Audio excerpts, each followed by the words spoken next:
Halo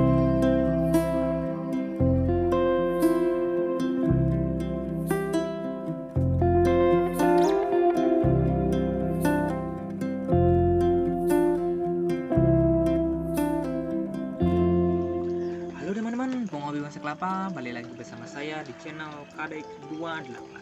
Oke, bagaimana kabar kalian pada pagi hari ini? Semoga dalam keadaan sehat dan rahayu. Oke, di video kali ini saya ingin berkreativitas teman-teman, membuat tampilan yang beda pada bonsai kelapa. Oke, di depan saya pegang ini sudah ada bakalan bonsai kelapa, jenis kelapa sayur teman-teman, sangat besar seperti ini. Oke, pada video kali ini saya ingin membuat ukiran yang berbentuk pot teman-teman pada bakalan bonsai kelapa ini. Oke, bagaimana cara saya melakukannya? Simak videonya sampai selesai. Oke.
Oke teman-teman, inilah hasil akhir dari pembuatan pot dari bahan bakalan bonsai kelapa seperti ini.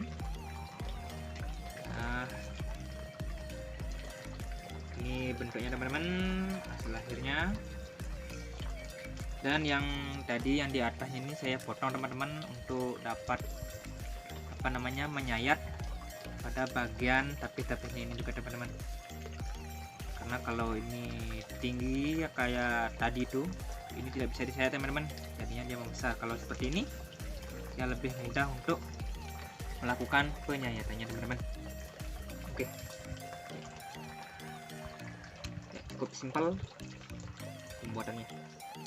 Oke teman-teman, saya rasa sekian dulu video dari saya. Semoga bermanfaat bagi teman-teman yang menonton. Semoga terhibur dan menginspirasi, khususnya untuk penghobi bonsai kelapa. Dan jangan lupa bagi teman-teman yang baru mampir di channel saya, untuk bantu channel ini dengan cara mengklik tombol subscribe. Jika teman-teman suka dengan video saya, jangan lupa untuk klik like. Dan jika teman-teman memiliki komentar atau saran, tulis saran atau komentar teman-teman di kolom komentar. Oke, sekian dari saya, semoga menginspirasi. Salam satu hobi.